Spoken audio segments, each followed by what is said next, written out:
Hello and welcome to the Third Sector podcast. I'm Lucinda Rouse, and with me are Emily Burt. Hello. Emily Harle. Hi. And Andy Ricketts. Hello. Bringing you our festive retrospective of 2025. In this episode, we'll be taking a look back at the big happenings in the sector over the past 12 months. And to get us started, Lucinda is preparing to deliver our annual news roundup in the shortest time possible. How are you feeling, Lucinda? Confident? I'm not sure whether confident is the right word, but certainly enthusiastic. Excellent. Well, we are ready for you, so I am counting you down. Ready, set, go.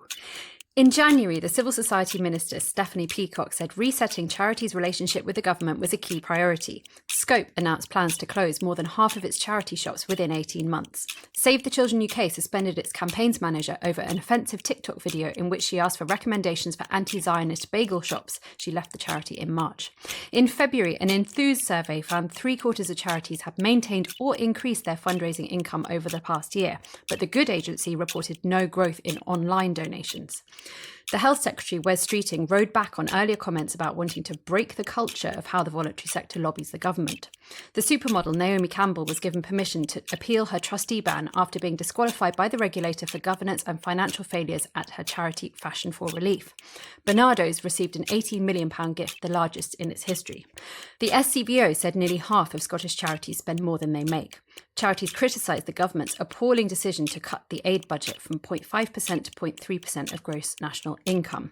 In March, the offender rehabilitation charity St Giles Trust said it deeply regretted its oversight in employing a convicted murderer to work with children for 2 years while barred from doing so. Greenpeace UK pledged to match London's diversity levels in its workforce. UNICEF was found to be the most favoured charity partner by leading FTSE companies in Third Sector's ESG study. MPs rejected a proposal to exempt small charities from the national insurance hike. The Royal Voluntary Service announced the forthcoming launch of its GoVo volunteering platform. The Charities Aid Foundation found that the number of charity donors fell to a record low last year. Prince Harry stepped down as patron from Centre-Barley, the charity he co-founded, following a fallout between its chair and trustees. In April and May, 2 new trustees stepped down due to intrusive media attention. In May, the High Court ruled that parts of the Charity Commission's inquiry report into Kids Company were extremely unfair, but upheld most of it. The Commission duly updated its report. In June, CAF Bank apologised for disruption to its charity customers after it launched a new system. A survey revealed more than half of small charities feared closure within a year. In July, the Civil Society Covenant was launched between the government and civil society. The Prime Minister, Keir Starmer, said it gives charities a home at the heart of government. The NCVO said it represented a turning point in the relationship between charities and government. The Stroke Association apologised after jumping on a social media bandwagon involving a kiss cam video of a couple at a Coldplay concert. Cancer Research UK followed suit in August following a misguided response to a post by Jeremy Clarkson. Refugee charities tightened staff safety measures in response to rising threats from far-right activists. The Charity Commission reported a record number of charity registration applications. In September, North Devon Hospice was crowned Large Charity of the Year at the Third Sector Awards. A fundraiser who defrauded Cancer Research UK out of some £220,000 was jailed for 4.5 years. In October, Prostate Cancer UK's chief executive said the charity had faced an awful lot of racist commentary over its campaign aimed at black men. The London Marathon said it had raised a world record amount this year. In November, the new Code of Fundraising Practice came into effect. The government unveiled a new Office for the Impact Economy, and in December, the government confirmed the appointment of Dame Julia Unwin as the new Charity Commission chair. Girl Guiding and Women's Institute announced their decision to bar trans girls and women from membership. The Big Give Christmas appeal raised a record amount, and Oxfam GB's chief left the charity, prompting a flurry of charity leaders coming to her defence on LinkedIn. Boom. That's the podcast, folks. So Merry Christmas. And well done, Lucinda. That was very pacey and, of course, very helpful for me because I only came back into Third Sector for the final third of all of those stories. So a very useful recap for me as well. One notable absence from this list, which I will go on to talk about a little bit later, is just how many stories of redundancies, charity closures we covered. I didn't want to include any of those in this list because singling out individual organisations would be wrong, given that this is very much a sector-wide issue. I'd like to know what each of your top stories from this year were and why? Emily, Harle, can we start with you? So I decided to go with one of my longest running investigations of the year, which looked into a range of allegations regarding the culture at the humanitarian aid charity World Vision UK. So we broke this story as an exclusive in October, and we reported that the Charity Commission was assessing complaints of a toxic and hostile workplace culture, including allegations of racism, sexism and homophobia within the charity. Now, I should say straight off the bat that World Vision has said that all of the allegations are false and that the charity provides various mechanisms for dealing with any staff complaints and takes immediate action to put things right. During my investigation, I had sight of a complaint letter that was submitted to the Charity Commission from current and former staff at the charity. We also spoke with 11 current and former employees who echoed many of the experiences detailed in the complaint letter. The complaint alleged there was a pattern of serious misconduct and mismanagement within the organisation's leadership and alleged that concerns raised internally had been ignored, silenced or inadequately handled. One of our sources described the charity as a toxic environment that was filled with systemic bullying tactics. So these are really serious allegations that we're dealing with. There were also allegations of systemic racism and microaggressions included in the complaint. Now, about a month after we first reported on these allegations, we learned that the Charity Commission has opened a regulatory compliance case to assess the concerns raised. And when we reported on this, World Vision said that no findings had been made by the regulator, but that the charity would fully cooperate if contacted by the Commission with any questions.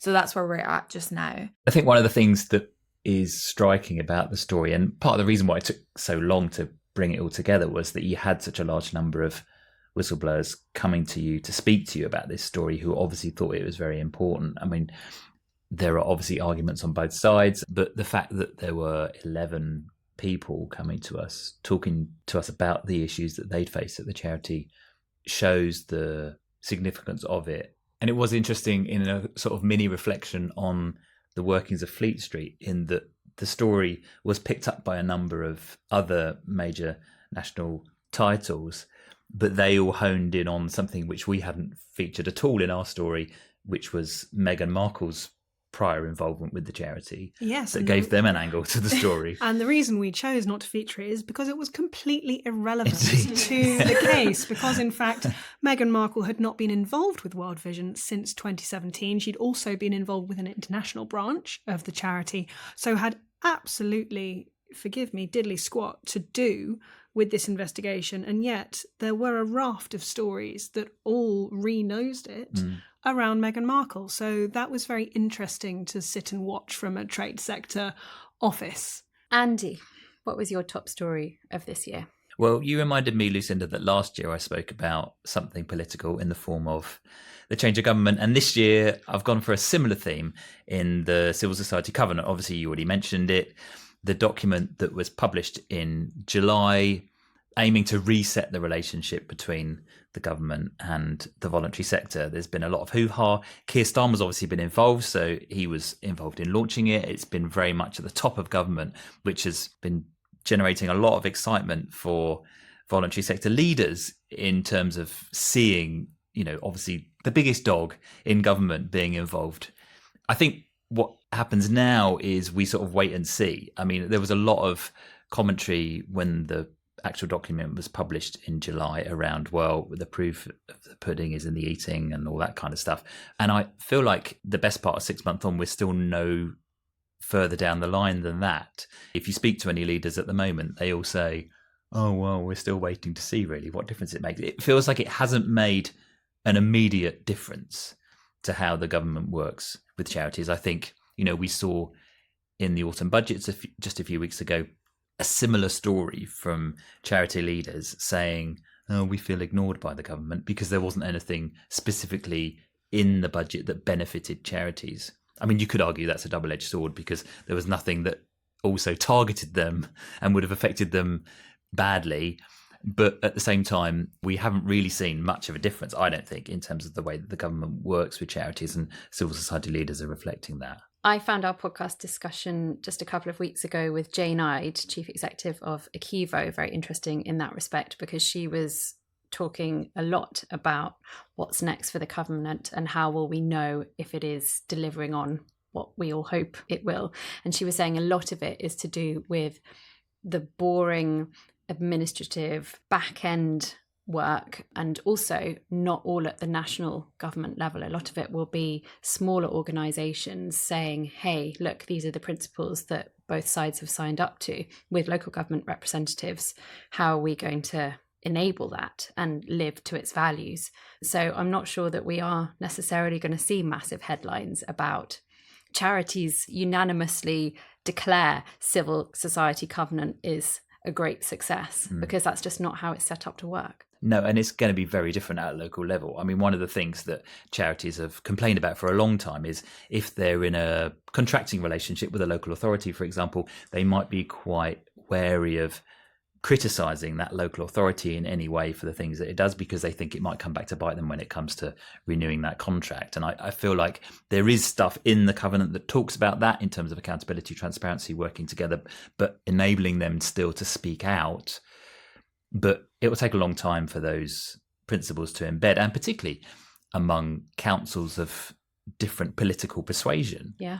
Because they're not necessarily going to be signed up to it in the same way that local government might be. We'll obviously wait to see what happens with the Civil Society Council. So we've just found out in the last week that that's going to be chaired by Kate Lee, Chief Executive of the NCVO. They're advertising for a bunch of people to take part.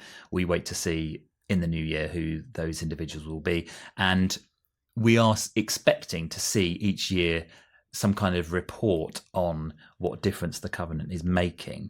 So I expect in next summer we should see some kind of feedback in terms of an assessment of, well, what difference has it made? I, for my part, wonder whether there is perhaps a slight skewing of expectations based on what's happened in relatively recent history. Just thinking back to the pandemic and the fact that government moved fast and gave the sector £750 million in those first 6 weeks of the COVID-19 pandemic. And maybe there was an expectation that something like that would happen, or that there would be other kinds of financial relief for the sector, that they would be exempted from some of the financial decisions that have been made in the budgets in the past couple of years as a gesture of, we want to work with you and here is how we're going to make your lives easier. Here is our recognition of civil society.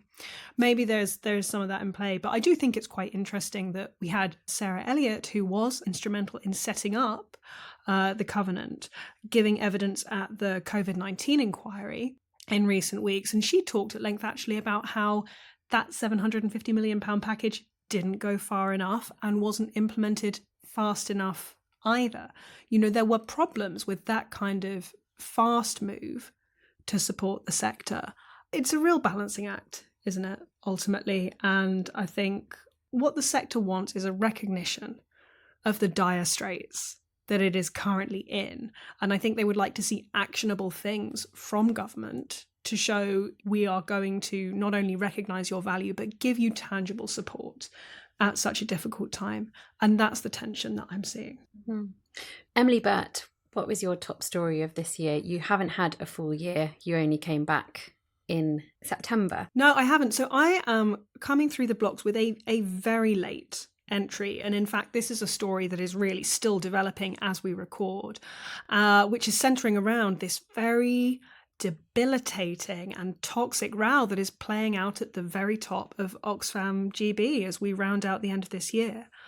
Now, there's a lot of information flying around. There are a lot of claims and counterclaims flying around. So I'm just going to try to sum up what we know to have been reported so far. And that's that the Times newspaper reported that the chief executive of Oxfam GB, Halima Begum, had been forced to stand down by the charity's trustees after 2 years in post.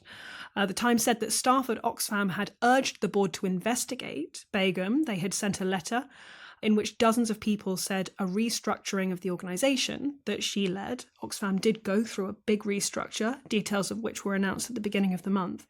That restructuring had created widespread animosity within the organisation.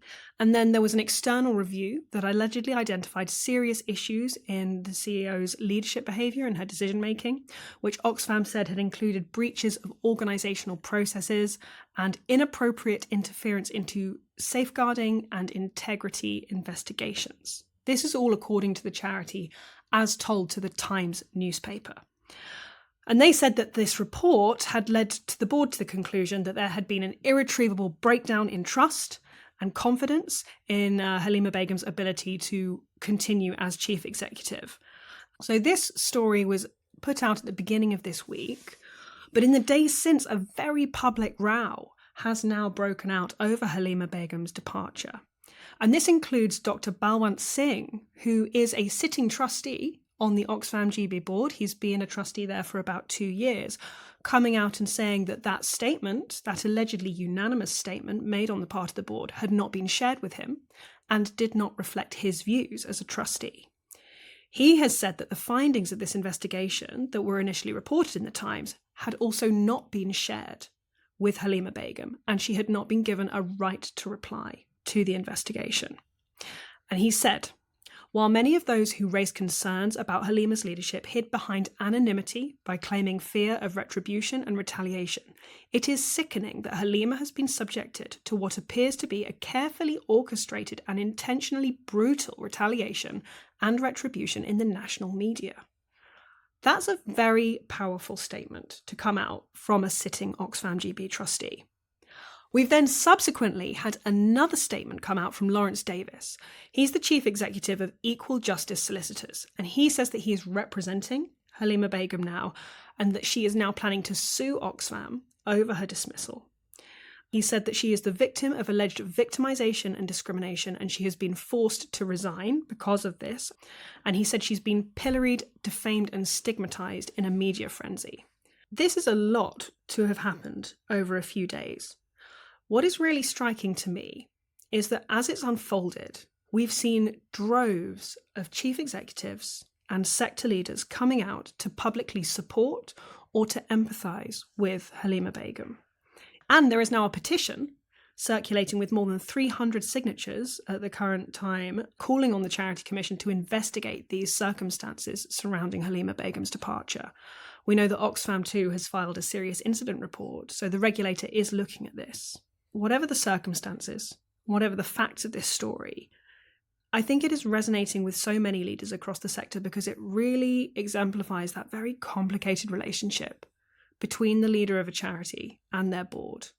We know that when this relationship works well, it can be great for a charity. But this is a perfect example of how, if that relationship breaks down, things can go so badly wrong. And it's not just a breakdown, it's a breakdown right in the public eye. Absolutely. I mean, as a journalist, I do have to question quite what the person who chose to leak this to the press thought they were going to achieve. What was the objective? What was the goal here?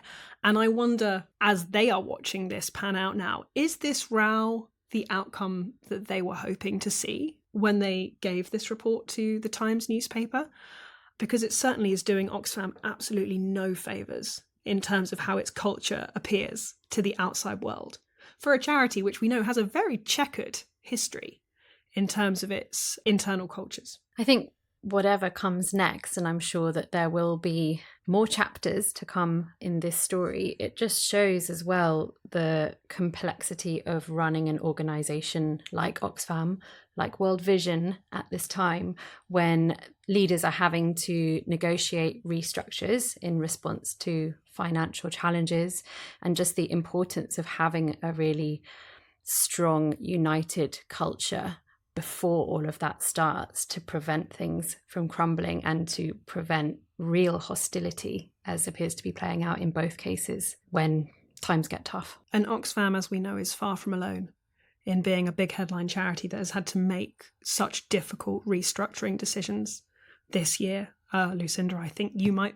be about to speak to that. Yes, indeed. I'm going to keep this one very short and sweet, but it's really just to acknowledge that that really is the key theme, in my opinion, of the past year. The number of charity redundancies, restructures, closures that we've had to report on. And that means that charitable services can't be delivered in the way that they should be in the face of ever increasing need.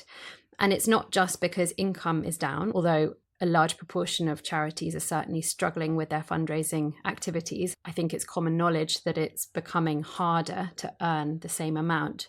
But in some cases, income was up, for example, at the National Trust this year, where they've made several hundred layoffs. Their income was up more than £40 million this year, but they were still in a deficit of more than £58 million due to rising costs. We've seen a smattering of strike action or threats of strike action, which I think isn't surprising at all, and also plays into this difficulties in culture when the times get tough. Hospices have been amongst the hardest hit. Again, this is nothing new, so I'm not going to dwell on it for too long, but I think it certainly merits acknowledgement. Some organisations are looking at mergers in a way to preserve themselves, including some hospices, but also infrastructure organisations. Two of the largest food redistribution charities announced that they were merging this year. And, surprise, surprise, the Charity Commission, in its first charity sector risk report, found financial resilience risks are among the most pressing issues facing the sector. I think I'm going to leave it at that because it's a festive episode. And on top of that, we've also seen another quite harrowing trend this year as the voluntary sector is feeling the effects of rising far-right rhetoric and violence across the UK. At Third Sector, we've been tracking the effects of this, and in November we actually brought together a roundtable of leaders and senior executives from refugee and migration charities to discuss how rising anti-immigration sentiment is affecting their work. Leaders spoke about the heightened security measures they'd had to put in place to support and protect staff, including giving staff emergency call buttons, removing nameplates from their office buildings, and in one instance providing at-home CCTV to an individual who was targeted. I bring this up as a trend because all of this takes time, precious resources and funds to manage. And it's also incredibly emotionally draining for staff. And I think it's something that we do need to keep a very close eye on in the coming year to see how this develops, what kind of support that these charities are potentially going to get, and also how it's affecting other charities across the board. I mean, we've seen that this isn't solely being observed and felt by refugee charities. NCVO recently published a report that found that a climate of fear is having a direct and damaging effect on charities' ability to deliver their purposes. So the effects of this rising division has really been felt across the entire charity sector this year. I thought the parallels between what we heard in the roundtable and what NCVO said in their report were really interesting. Like, clearly there's a lot of shared experience going on at the moment, and there's that need, which we talk about in a previous episode, for unity and for proactively changing the narrative on charities' parts. Hopefully they get the space and the funding to actually think about that in the new year, because, as you say, it takes a lot of time, it takes a lot of energy. And we've seen some funders are taking this into consideration as well, so hopefully that trend continues also. I'd like to move on to the strangest stories of the year. Emily Burt. Well, it's another governance row. This is clearly my soapbox for this episode. In brief, relating to the Congleton Museum in Cheshire, where we saw 3 instances of broken locks happening at this local museum. Police received 2 separate reports of criminal damage and fraud allegations from this charity at the beginning of December, with a trustee accused of sabotaging the locks at the museum, among a series of other actions around attempting to suspend fellow trustees and, in one instance, forging some bank details.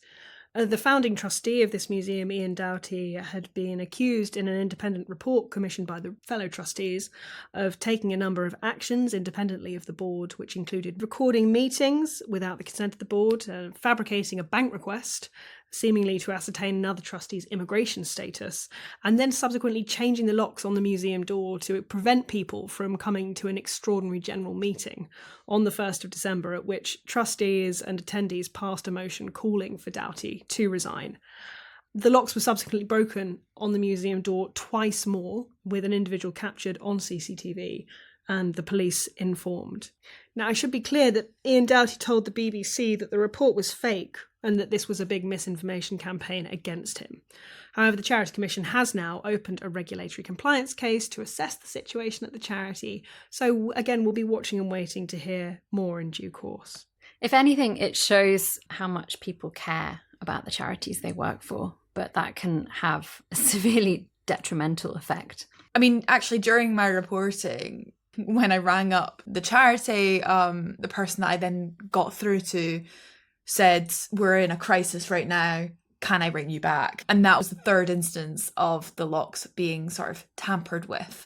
We're laughing about this, but it is obviously a very serious governance row. And yes, as you say, Lucinda, it does show how much people care, but that can be detrimental when things escalate to this extent. And there's also photos of the locks on the charity's Facebook page as well. So it's very publicly available information as well. Andy, what was your strangest story of the year? I don't know if it was particularly strange, but it was one of my favourite little quirky stories of the year. Anybody who pays any attention to pop culture will probably be aware that Celebrity Traitors was the TV event of 2025. Everybody was talking about it. And each of the celebrities were playing for a charity. Although, interestingly, we only found out in the course of the show one charity, and that was not even named properly by Alan Carr. Yes. Spoiler alert, Alan Carr, who ended up winning the show, said that he was going to give his money to Neuroblastoma UK. I got in touch with the charity immediately after the programme was aired, and they told me that they had a 27,000% increase in traffic to their website as a result of Alan Carr's win. Obviously, it has a financial implication for the charity too, because he won 80-something thousand pounds, which is all going to the charity, and their total fundraising last year was only like 350 grand. So it's a big sum of money for a small charity like Neuroblastoma UK. But it's also given them a huge publicity boost. They said that in the immediate aftermath of the programme being broadcast, they received a record number of single donations in a day and raised in 3 days more than double the amount than in the whole of November last year, not including the Traitors' money. So it was a great story, I think, in terms of how this one small charity can have a spotlight shown on it. Yeah, I think a lot of people felt, and I think I fell into that camp myself, that this was really quite a big missed opportunity for organisations to not be named throughout the process. It could have done a huge amount for charity brand awareness. Now, some said this would have been in breach of the BBC's impartiality guidelines, while others pointed out that maybe the optics of, say, killing or stealing from different charities might not have floated in quite the fun sort of way of the fun spirit of the game. But regardless of whether or not that format changes in years to come, and I'm a big fan of the Traitors, celebrity or otherwise, I do think that it was great news for this organisation and a really positive example of when celebrity support can be genuinely game-changing. And actually, after the programme finished, a list did emerge of all the charities that the celebrities were playing for. And it's kind of ironically, if you watch the programme, Claire Balding and Jonathan Ross were both playing for Cancer Research UK, which in the context of what happened showed that maybe they could have formed some kind of an alliance, which obviously they didn't, but only people who watch the show would be familiar with that. Yeah, I have no idea what you're talking about. There's definitely a divide at the third sector desk, isn't there? Yeah, when you say everyone was talking about it, not quite everyone was talking about it. Everyone apart from Emily and Lucinda was talking about it. This is true. Emily H., what was your strangest story of the year? Yes, so in January we reported on a very strange situation facing the charity Change of Scene, which is a farm charity that supports children with complex needs. The charity found itself in a really sticky situation after it spent £20,000 on a plot of land that it later discovered was subject to third-party shooting rights. The charity was planning to move to the plot in June, but after spending thousands on planning permissions, it discovered that it could legally be used for the shooting of game and other animals, meaning shooting parties could legally enter the land without the permission of the landowner. Not ideal for a charity working with vulnerable children. No. The charity at the time actually said it was at risk of closure, which was very worrying, but thankfully the story does have a happy ending. In September, it was announced that Change of Scene was saved through a partnership with fellow charity Wishhanger Wellness. The charity was given a 25-year lease at Wishhanger Wellness's farm in Frensham, with the new facility due to open next summer. The story was quite a bizarre one. It's not every day that we report on a charity that's accidentally set to purchase land that is actually used for shooting game. But I also thought that it was a very positive story about how charity partnerships can really benefit individual organisations and help them get out of sticky situations, but also help them continue delivering their services in tough financial times. I think that is a lovely uplifting note to end it on. So that's it for this week, but it's not quite it for this year, because we do have a bonus episode for you next week featuring Matt Stringer, who's the outgoing Chief Executive of the RNIB. And we'll be joined for our first episode of 2026 by Kate Lee, Chief Executive of NCVO, to ask what the year ahead has in store for charities. Thank you so much for listening to the Third Sector podcast this year. And for those of you who have sent in your feedback, it's always wonderful to hear what you think about what we are doing on this platform. In fact, a great Christmas present to us would be if you could fill in our survey or leave us a rating or a review. From all of us at Third Sector, a very happy Christmas if you're celebrating, and if you're working over the Christmas period, kudos to you and hope you get a break another time. Our producers are Jude Owen and Nav Powell.